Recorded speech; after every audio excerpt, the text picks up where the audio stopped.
Hello, everybody. Lewis, Norwich City Central. I hope you're all doing very well, and welcome to the NCC show, episode 7.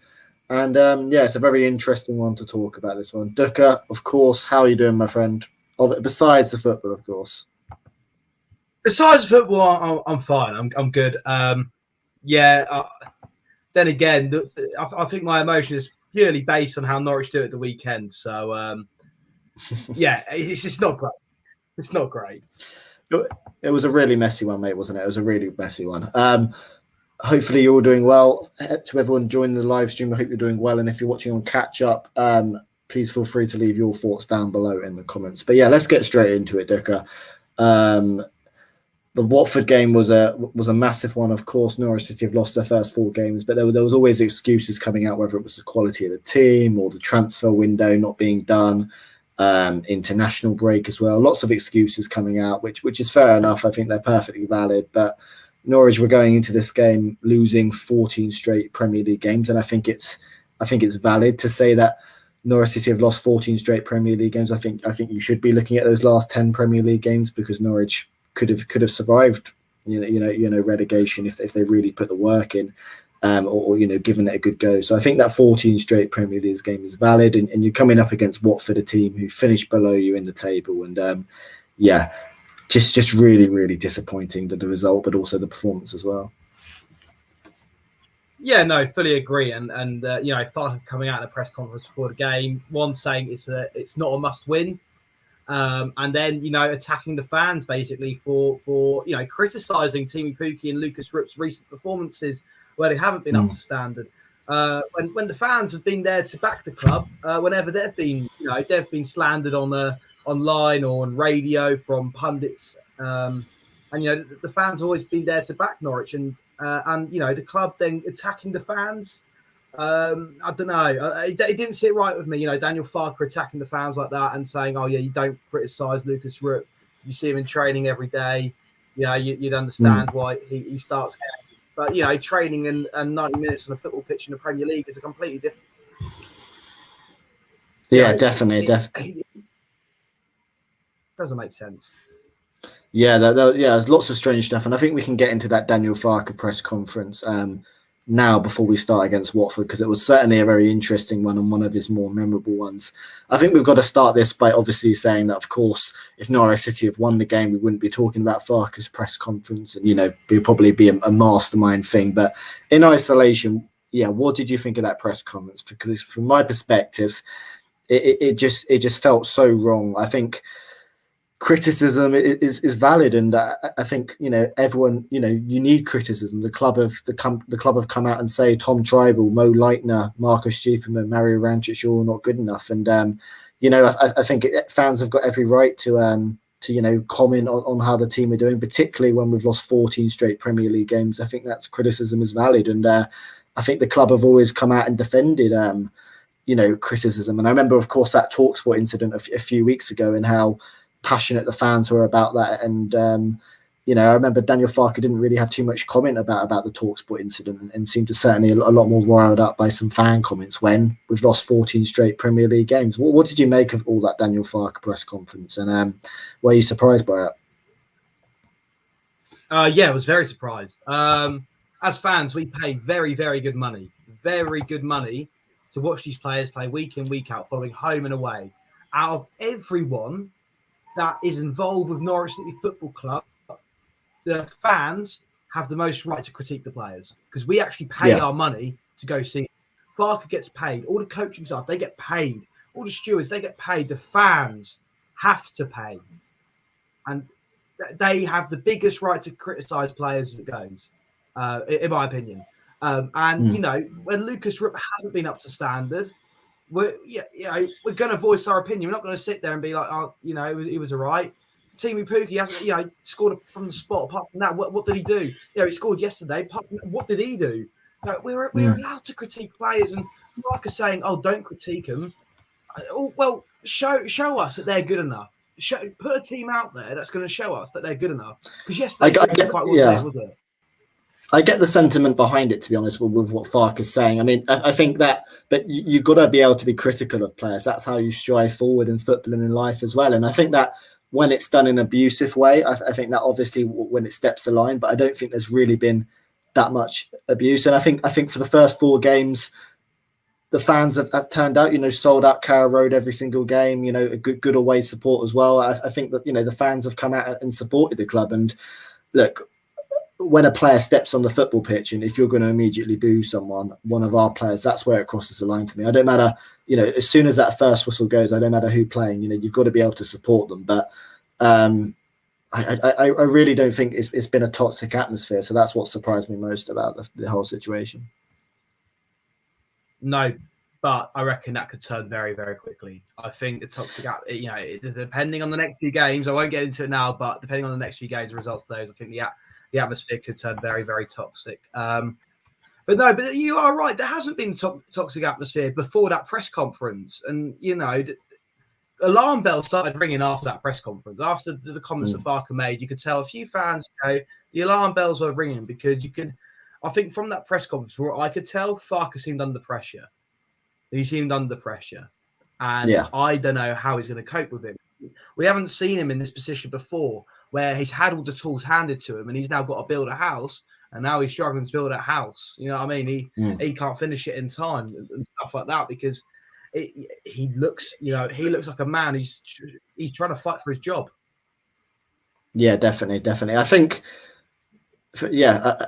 I agree with a lot of that. It seemed like a press conference which was under pressure, which seemed angsty, and just it didn't sit right when it's a massive game to come out like that. It created a bit of a little bit of a hostile atmosphere between the two components. And I think the strangest thing for me was just the stand up for your players. I get that, but some of the comments about Lucas Rupp, if you ask every single Norwich City player, Lucas Rupp is the first name on the team sheet, and then the next game you don't go and start Lucas Rupp, or it just seemed all a little bit bonkers. And I think frantic is the word to describe it and to conclude from it. And it didn't sit right with me, mate. Yeah, no, I fully agree. I think and I mean, in terms of the game, we get to it now. Obviously, there's 14 straight Premier League losses, which I still think you've got to take into context. But the team news, I think, was quite positive on the whole. It was good to see Norman come in. It was good to see Kabak come in. Were you feeling quite positive going into the game, mate? Because I like the team news a lot. Yeah, no, my match experience, which will be out straight after we do this live stream, you'll be able to see. No, when we did hear the team news, we were pleasantly surprised. Sargent starting, Norman starting, Kabak starting. I mean, over at Big Andy, I think was a bit harsh, but at the same time was all for it. And it looked like a very, very solid team, and I was happy with it at the time. But the only thing that did get to me was the formation. It is clear that a 4-3-3 isn't working. There is a big hole missing in that number 10 area. Now, what we need to do, in my opinion, going into the next game, is start Lise Malou alongside Norman. Bit of physicality, bit of height. You've got someone who both players can ping a pass. I think Norman, obviously, defensively has proved his worth, and play Camp in the 10. And I think that's what we need to do, because there is a gap missing, and it needs to be filled going forward. Because yes, we're creating chances, but we're not creating clear-cut, obvious goal-scoring chances. And I don't think Pookie has had the right service as well. He's not. Yeah, I like a lot of that. I like a lot of that. I think what's best to do is, if we talk through the game, and then we can talk about the wider issues at Norwich and in terms about how to fix it. Let's get some of the comments up. Adam, afternoon. I hope you're doing well, Adam. I'm certainly doing well besides the football. I'm so bored of this now. The players and manager look absolutely lost in the Premier League. Makes me wonder what's the point of getting promoted. Pretty damning. Cameron's just got one word there: depressed. I like that. It actually pains me. I don't know how we can defend this team anymore. On paper, it's a decent team, but it's just not working. It could turn into a laughing stock, certainly, mate. And that's a comment for which I think a few fans are starting to think about now. But yeah, looking at the game, team news was positive, mate. But immediately Watford, I think, although Norwich probably had slightly more of the ball, I think Watford just looked more confident going forward. And there was a couple of occasions early in that first 15 minutes where they'd switch the ball to Dennis, and Max Aarons would stand 10, 15 yards off him and allow Dennis to run in the box and create chances. But the goal coming from, obviously, our left back side, just absolutely dreadful. Obviously, standing off Firmina, allowing him plenty of room to cross, and then the defending was hideous. I mean, Max Aaron's allowing Dennis to run across him, Kabak not looking at the situation. It was just an absolute mess of a goal, mate. It really was, and the cross itself could have been avoided. You had McLean, you had Rashica, and you had Williams there. The cross. In my opinion, it's Rashica's fault. Rashica's got to close Familia down. That's his man. He's got to be quicker on it. And then, like you say, Max there letting Dennis run across him, and not even get, because Kabak's turned the other way, not even giving Kabak a warning.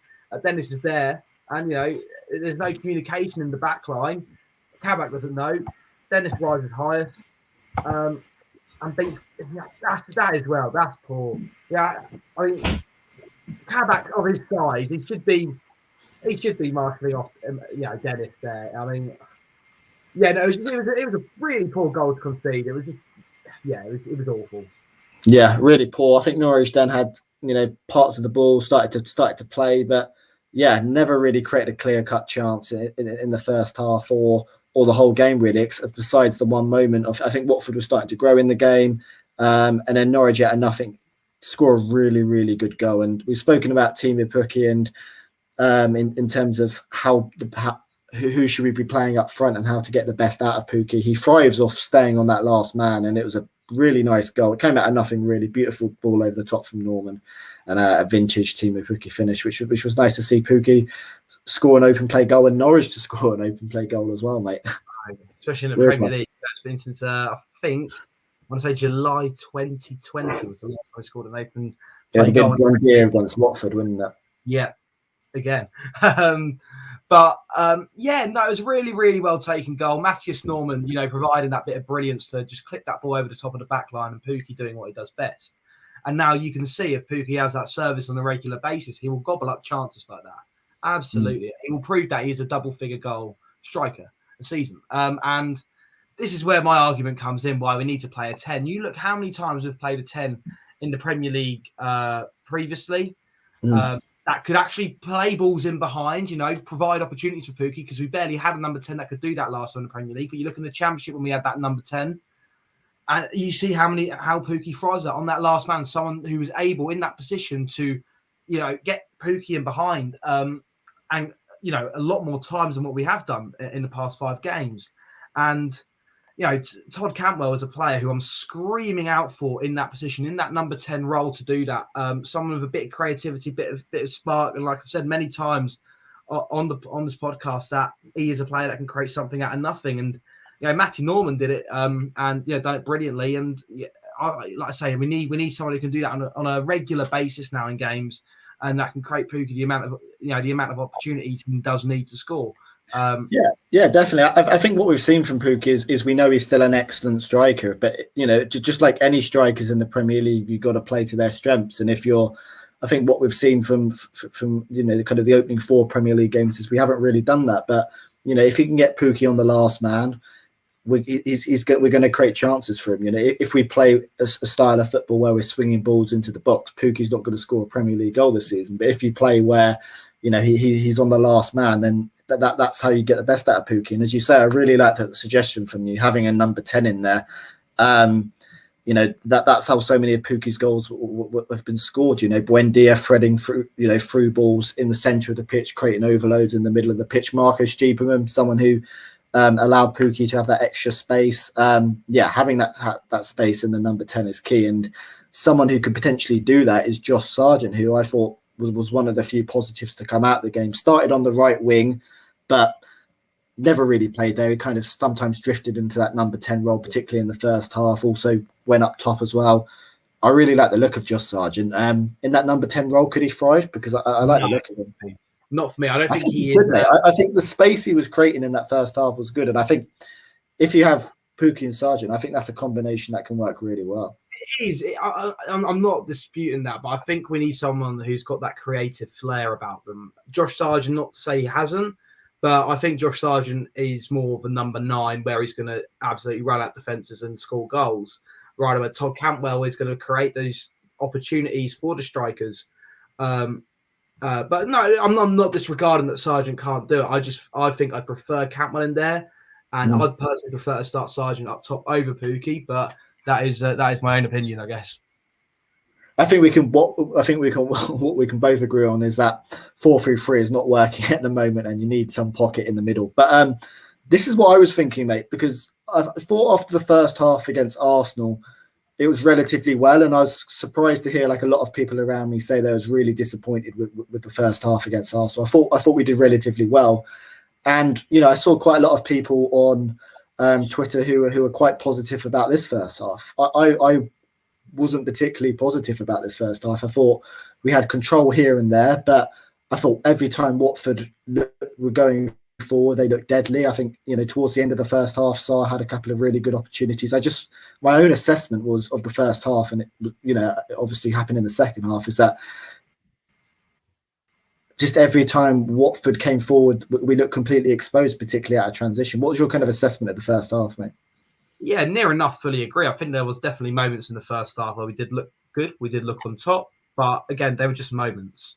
The majority of that half was all Watford. And yeah, I think Watford even in those moments, I think Watford was so comfortable, really. Yeah, I guess in essence, yeah.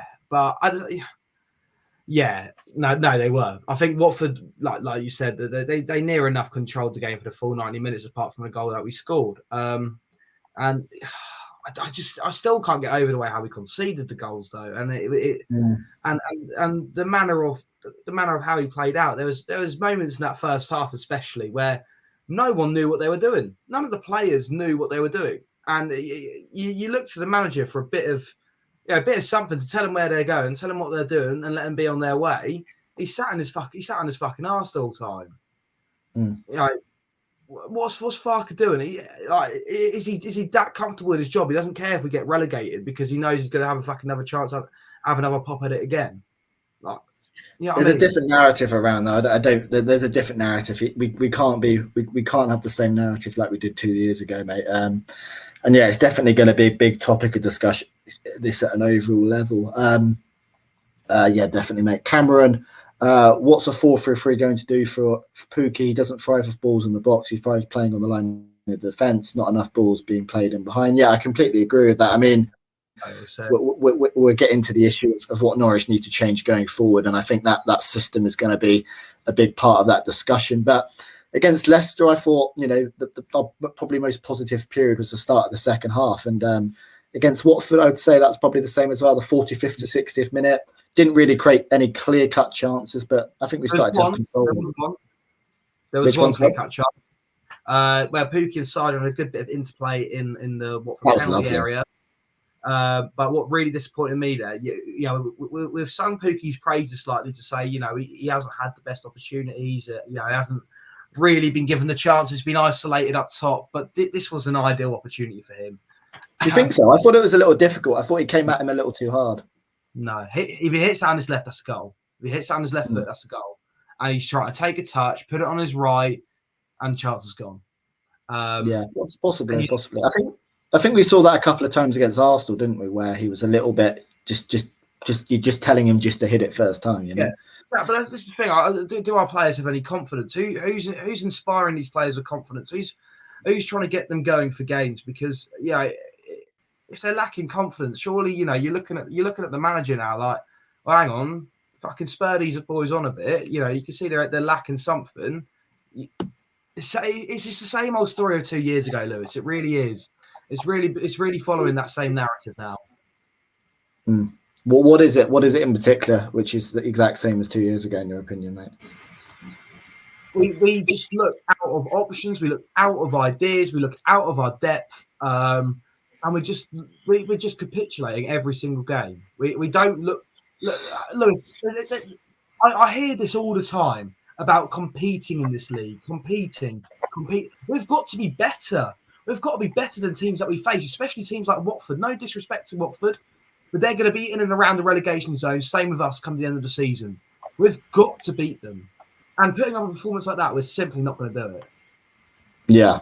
And we've had moments here and there. There's a 10-minute spell against Arsenal, maybe a 15-minute spell against Watford. But if we're coming out of games saying we had a decent spell, that's simply not good enough, particularly when you're playing against a team like Watford who finished below us in the table. And I have to say on paper, I think we've got a better squad and we've spent the more money. But what was the most alarming thing for me, mate? And this really infuriated me. I think there's been times when we've been smashed before. We got smashed against Man City this season, but it wasn't, and we were really disappointing in the game. But it's been a couple of years since I was so infuriated by Watford's second goal. We have a decent spell, and it's just hideous. It's abysmal defending. Watford are on the counter attack.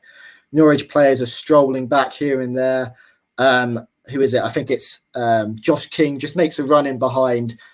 Brandon Williams comes out of that left back position, so Josh King just makes that run in behind. Norman loses his man.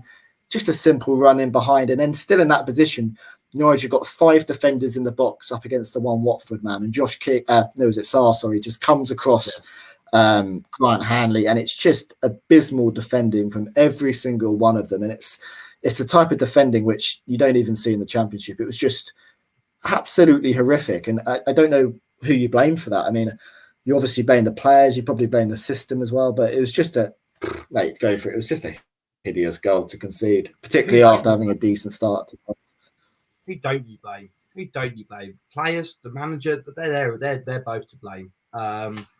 It was lazy. It was really, really lazy. And if I was Daniel Farke, I'd be screaming at every single one of them who didn't get off his seat once. Yeah, I mean, and then the substitutions as well, mate. The substitutions are so questionable.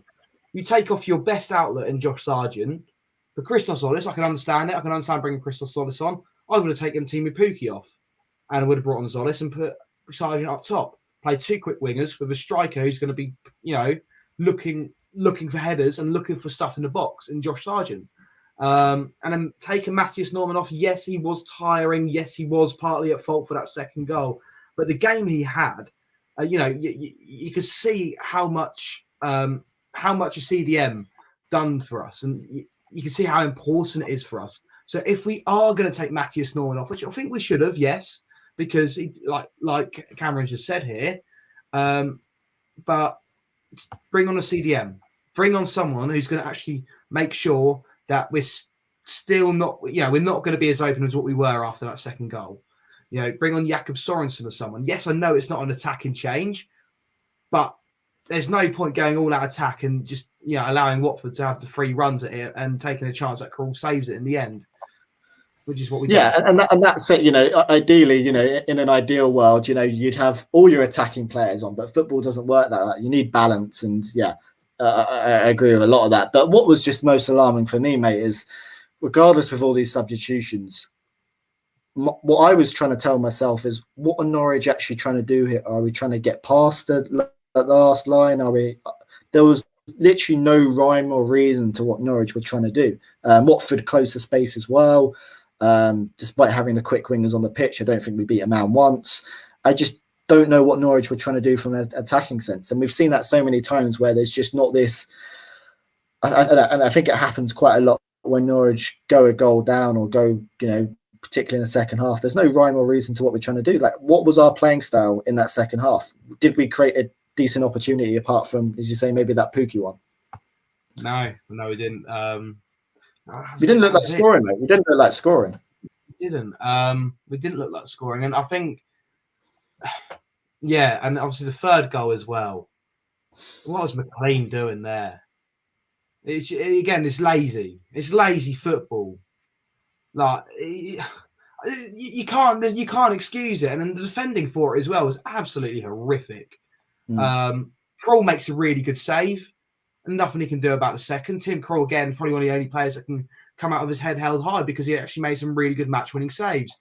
And I wish it was match-winning. Well, I think I'll use the term match-winning very, very loosely here, but it was just an absolute shambles of defensive display, Lewis, at that third goal and the second and the first. All goals are just a shambles of defensive display. Shambles. And Watford had some more lovely opportunities to go and score more as well. I just think, from my perspective, and I think quite simply, I mean, I was looking at, I was really angry after that game, and I was thinking, am I getting too angry? But I saw like a lot of other, respectable people in the Norwich City sphere. Michael Bailey, for me, is the guy I always turn to, and he was absolutely livid as well. And I think Norwich City fans have got every right to be livid, because this is not good enough. And for a team now where we've turned them, I mean, what actually was the most embarrassing thing about Farke's press conference is he was turning around saying to the fans, you need to believe in this team more. We believed in this team 2 years ago. And Farke came out and said, we need a miracle to stay up. There's a 5% chance of us staying up. We've got 38 free hits. I get that terminology. I get you don't want to put too much pressure on the players, but Norwich City had the capabilities to certainly be more competitive 2 years ago, and we didn't. And this time around, I just think there's just so many things wrong. It's so hard to pinpoint what you're doing. And simply summed up, I think Norwich City, when I've seen these first 5 games this season, I think I look at Norwich and I think Norwich seem to work so hard for a goal, and it really seems impossible at times to see Norwich City scoring a goal. And when the opposition play against us, doesn't matter whether it's Liverpool, Man City or Watford, it just looks so easy. Yeah, no, it is. And I think something that did ring into my head a bit, especially after that game, watching Ismail Assar play, you look at the 3 promoted teams. Watford kept hold of Sarr. Brentford kept hold of Ivan Toney.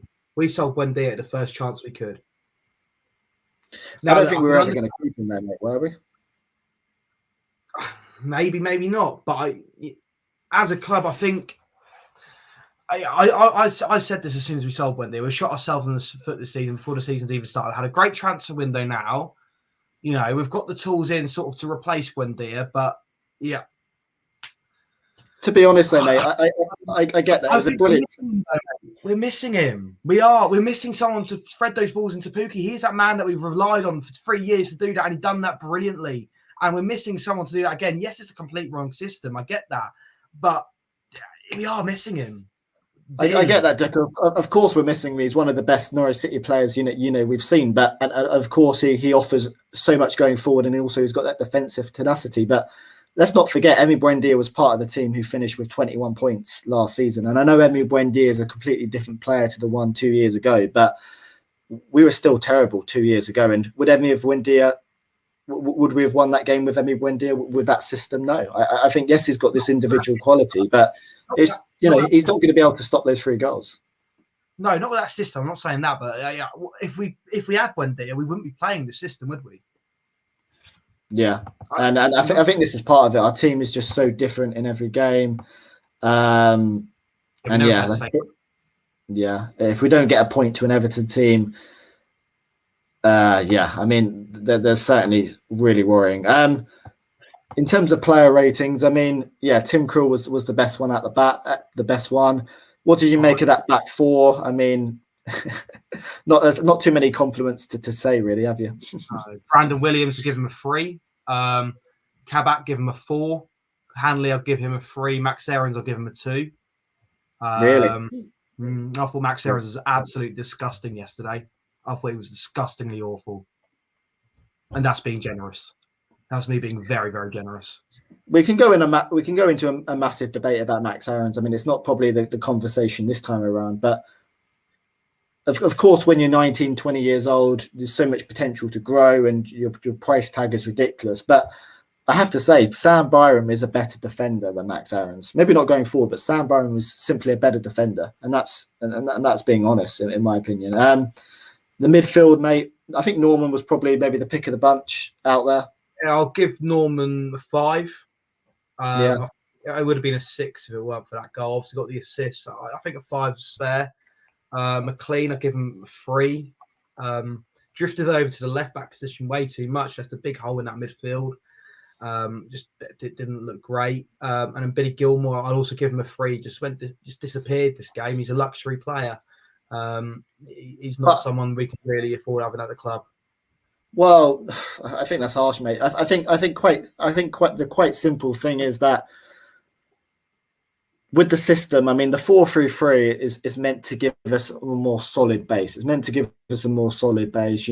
Obviously we've lost one of those attacking players, and we've brought in a player who's going to sit in there. But when I look at, as I say, Gilmore and McLean, what are their roles? Are they meant to be sitting back and defending? Are they meant to be going forward? I just think it just simply doesn't work, and we just get caught out every single occasion, whether it's an attack or defence. They're not offering anything going forward, I agree. And those attacking players, I mean, Sargent and Pookie, probably 5s and 6s, and Rashida just anonymous.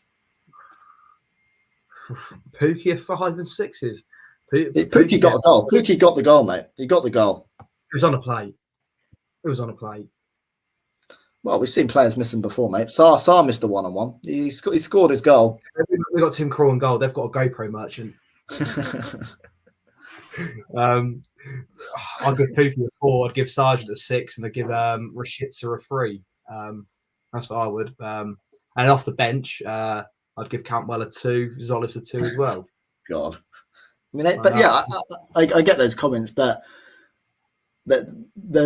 how are they meant to have an impact when there's no kind of playing style or identity on the pitch? I mean, I just don't know what we're trying to do. And that's the worrying thing. If we lost our first 5 games and there was, there's a clear identity, you can see improvements, fair enough. And look, we're having moments here and there in games, but we don't look like putting a good half of football together, let alone a game. I don't even think we'll do a good 20 minutes of football this season, if I'm perfectly honest with you. Not in one go. I think on average at the minute, we've gone up to 20 minutes of good football so far this season, but that's about it, to be honest, Lewis. It's been very, very. I just don't know. I can't really put a finger on it because. Is there an argument that it's a transitional season as well? Or not a transitional season, but we're in transition at the moment, and you need a couple more games? No, I'm trying to trick you there. I can't lie. You try to trick me there. I'm not falling for it. No, there's no transition period. We can't afford a transition period. Farke knows that. We need to get these players ready now. And the fact is, the players who looked most comfortable today, yesterday even, were 2 new signings. 2 new signings who have never played in English football before. Mattis Norman don't count. He played at Brighton, but he didn't play any games, so he doesn't count. I agree. Mattis Norman and Josh Sargent, the 2 players who've never played in England before in a competitive game, look the most comfortable, look to have the most quality, and yeah, they're the best players on the pitch for us.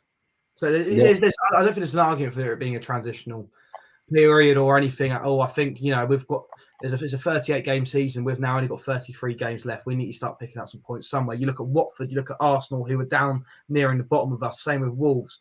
Wolves have now got 3 points. Watford have now got 6 points. Arsenal, who have now got 6 points. And Leicester put in a really poor performance against us as well, didn't they? But Leicester were really poor. Exactly. And I mean, what do Norwich City do from here? How do we improve? I think fundamentally you need to improve the defence. 14 goals conceded in 5 games. That's 3 a game. All right. I thought you were going to say 14 goals conceded in 15 games. Like Lewis knows 38. Just to remind you, but not great. Like you said, the defence needs to change. I think we need a solid back four. The 10.5 partnership and the whole back four itself just keeps changing game in, game out, and I'm getting so confused. I thought a bit. Andy Omobamidele and Hanley didn't have the worst of their games at Arsenal, and obviously Hanley kept his place. Now Andrew Omobamidele, I thought was the better of the 2, doesn't. Obviously, we keep the 2 fullbacks the same. Cool. Was happy with that at the start of the match. But what's Dimmy done? I mean, Man City, you're always going to have a shit game at Man City. That's water under the bridge. I'd put Dimmy in against Liverpool and against Everton at the minute. For Max Aarons, maybe? With Brandon to right back? Put Brandon to right back, I would. 100%. Yeah. I mean, it's a real mess. And you can even make an argument for a back 5 as well, can't you? Going forward now. And that's one of the things I think, maybe one of the things you can look at. I mean, Farke has got the tools, but I think, we go back to Daniel Farke, and that's what really infuriated me 2 years ago. Is the actual management team had that poor mentality and that spore mentality of saying, we don't deserve to be here. We're not, financially in a position. And I kind of get it, but we had the opportunity to try and stay up. And also, if you look at that Premier League season 2 years ago, good start to it, really shit in October and November.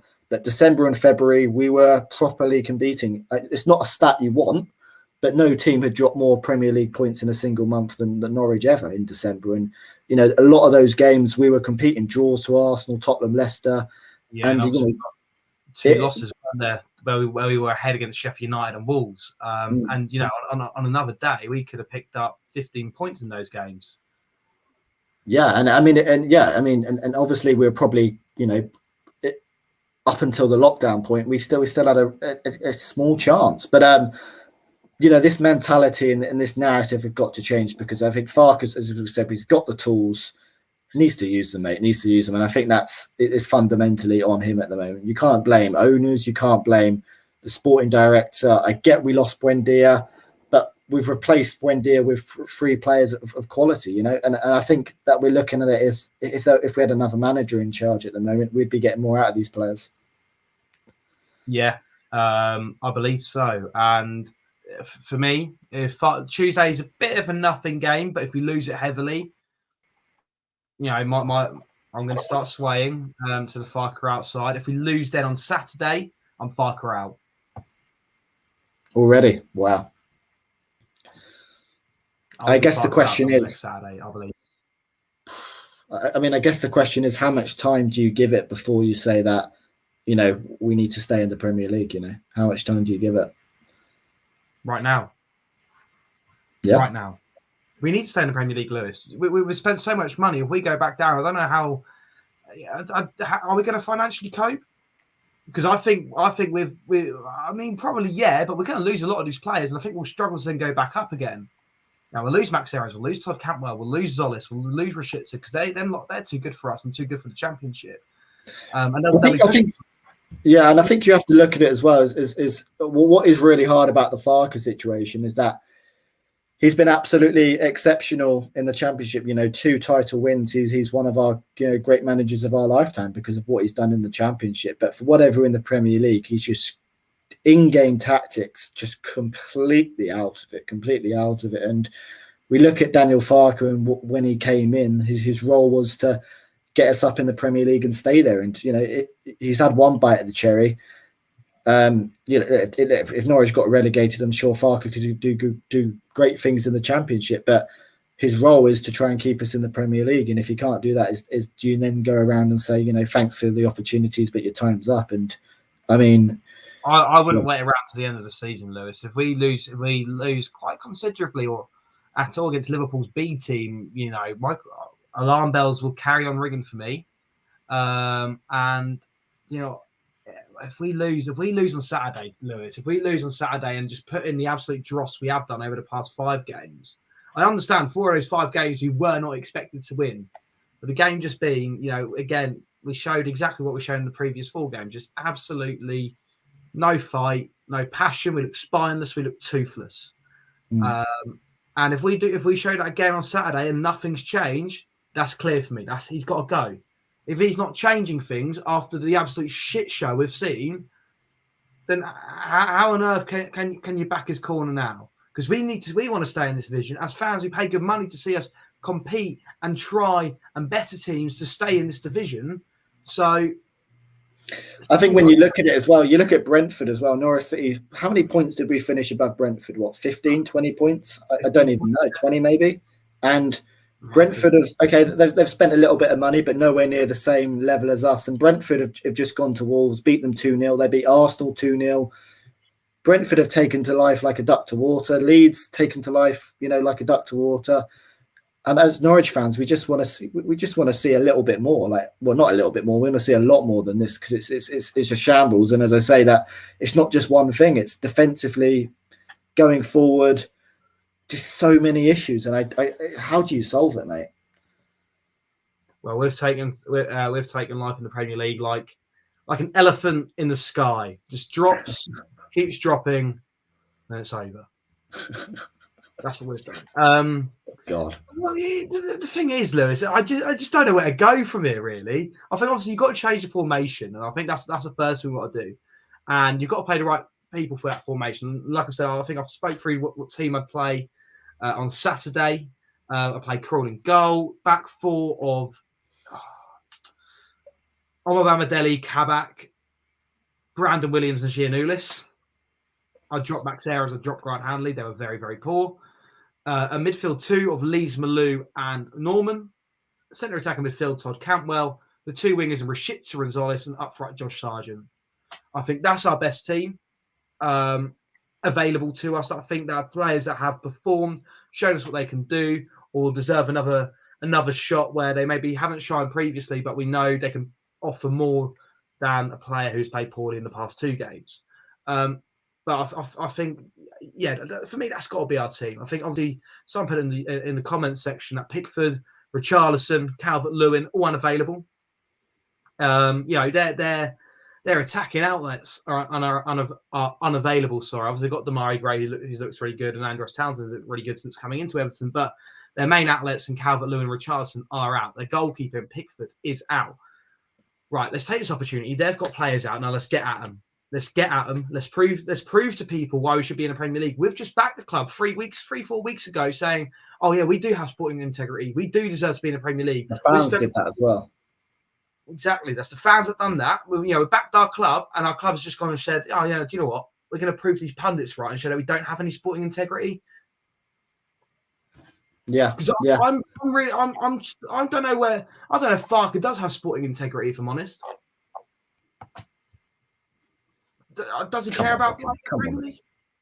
He's trying. Is he not trying his best, Doeke? I mean, yes, he's massively below the pace. Lewis, if all our fans are picking up on the same issues, I don't think it's a matter of integrity, though. I think it's just a matter of quality and being a manager at this level. Yeah, maybe it is, but at the same time, he needs to adapt, and he needs to adapt ASAP.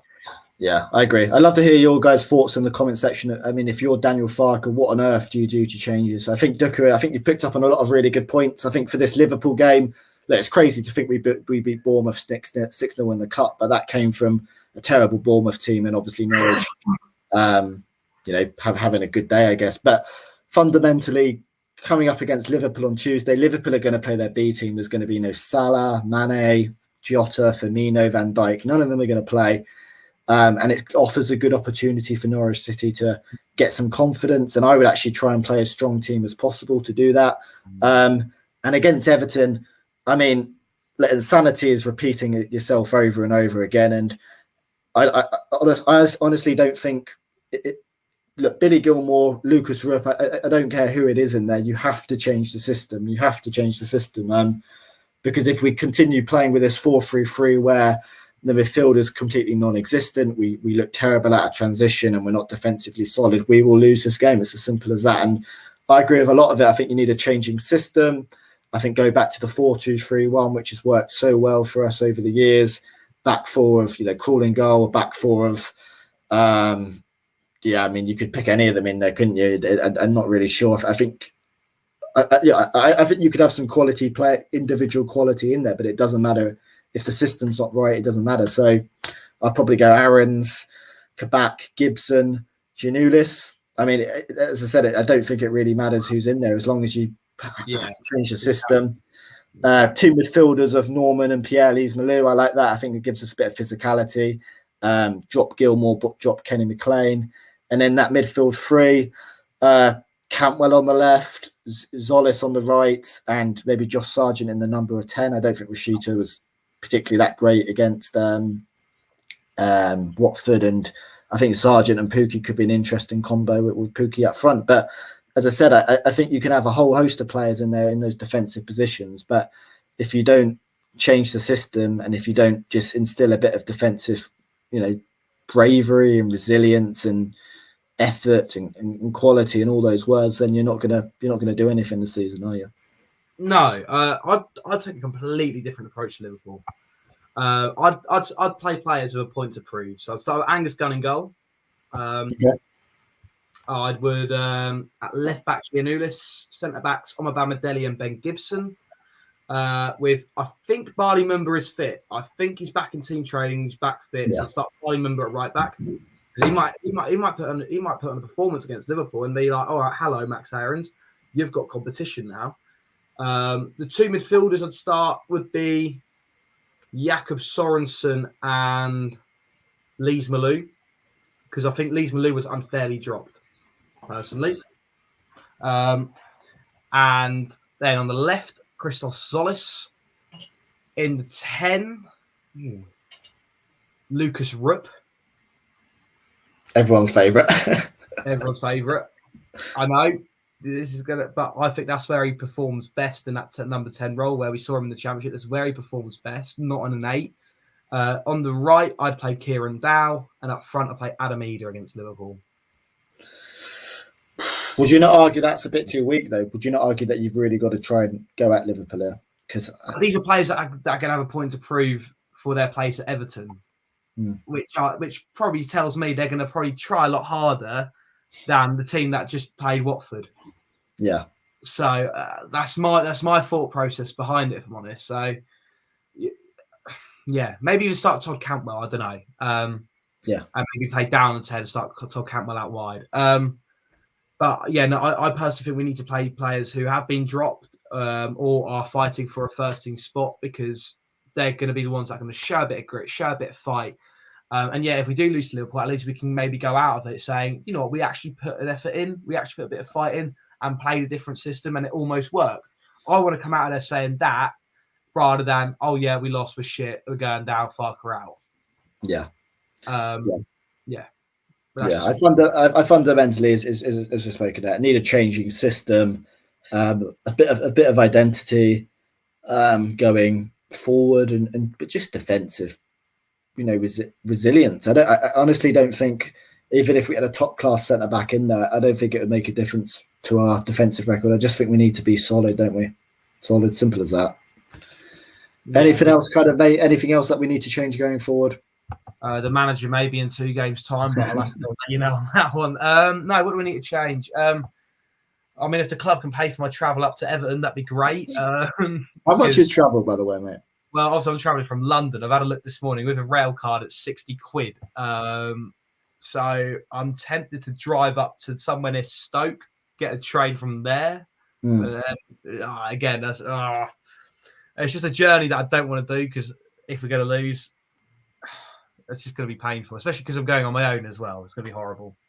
Yeah. Well, I mean, fingers crossed. I mean, we've had a decent record against Everton. I think we did. Obviously, we won there 2-0 last. No, was it 2-0? Yeah, it was 2-0. Yeah. 2-0, yeah. Cantwell. Yeah. I mean, it's as simple as that. So, yeah. I mean, I think as Norwich City fans, we're struggling at the moment to deal with this, because the narrative's changed, and we really want to see our clubs stay in the Premier League, because there's no guarantee when you go down to the Championship you'll stay up. And Norwich have just had so many opportunities at trying to establish ourselves. And for this season, it's not for a want of not having the money, not having the resources. We've got that, and things need to change, Doeke, don't they? Yeah, they need to change, and they need to change before Liverpool. I want to see something at Liverpool where I can be like, yeah, do you know what? Farke's starting to learn. He's starting to adapt. Name me 3 worst. I was just seeing the comments. Name me 3 worst teams in Ipswich. Yeah. Here we go: Peterborough, Cambridge, and Ipswich. That helps. There's 3 worst teams. Yeah, I mean, yeah. In the Premier League, no, I can't name any. I like that. I mean, I honestly, the performances we've seen so far, you really struggle to think where the points are going to come from. Finally, Doeke, I think I'm just going to leave it with score predictions, and I want to see your creativity or your resilience here.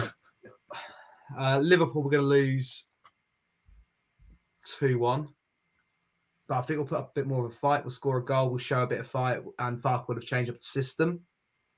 Do you think Farke's going to change the system? Because I've got a feel he's just so stubborn. And if we were speaking about, we're going to change the system, but maybe we're living in a fantasy land. What happens if Farke doesn't change the system? And if we lose, then he's got to go. I'm afraid, past Everton, he's got to go. He's got to. So if we're saying Daniel Farke is not going to change the system for Everton, how do you think we're going to get on? We're going to lose because we'll be overrunning the midfield. We're going to be overrunning every department of the pitch. If we change the system, though, Lewis, if we change it, it will give me a bit of hope, and I can see us creating more chances and clear-cut chances at that. There'll be more balls fed through to Pookie or Sargent, whoever's playing up top.